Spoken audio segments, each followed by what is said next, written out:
международным признанием уйгурского вопроса Всемирный уйгурский конгресс стремится укрепить свою деятельность, открывая офисы по всему миру. С этой целью с 14 по 16 января 2023 года в испанской Барселоне состоялся семинар Всемирного уйгурского конгресса. На встрече присутствовали президент конгресса Долкун Иса, официальные лица офисов в различных странах, медиацентр конгресса и должностные лица, отвечающие за фонд.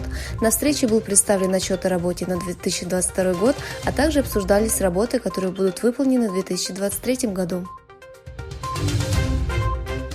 Министр иностранных дел Австралии Пенни Вонг встретилась лицом к лицу с уйгурами 19 января, обсудив с ними текущее положение уйгурского народа.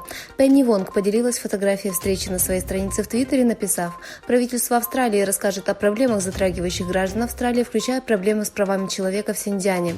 В Австралии, одной из стран с большой уйгурской диаспорой, за последние несколько лет появилось много трагических новостей об уйгурах.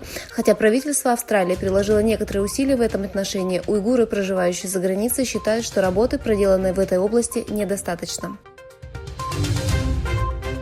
15 января члены Конгресса Техаса предложили законопроект, запрещающий правительствам, компаниям и гражданам 4 стран, включая Китай, покупать недвижимость в Техасе. Губернатор штата заявил, что подпишет законопроект, если он будет принят законодательным собранием штата.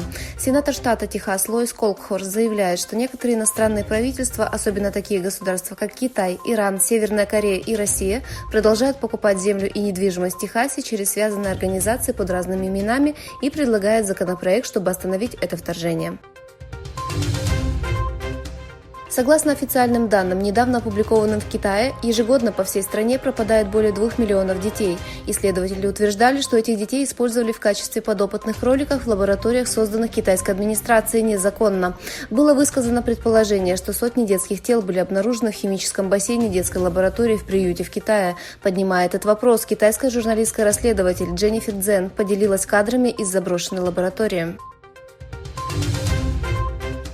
Президент Филиппин Фердинанд Маркос-младший предупредил о спорах в Южно-Китайском море между Филиппинами и другими заинтересованными государствами, что конфликт стран, участвующих в столкновениях в регионе, будет иметь серьезные последствия, отметив, что военное вмешательство не входит в число вариантов разрешения конфликта и что эскалация напряженности негативно скажется на торговле. Маркос заявил: «У нас нет противоречивых претензий к Китаю. У Китая есть претензии на нашу территорию». Маркос заявил, что обсудил этот вопрос с президентом Китая Си Цзиньпином, но указал, что в ближайшее время значительный прогресс в направлении урегулирования вряд ли будет достигнут.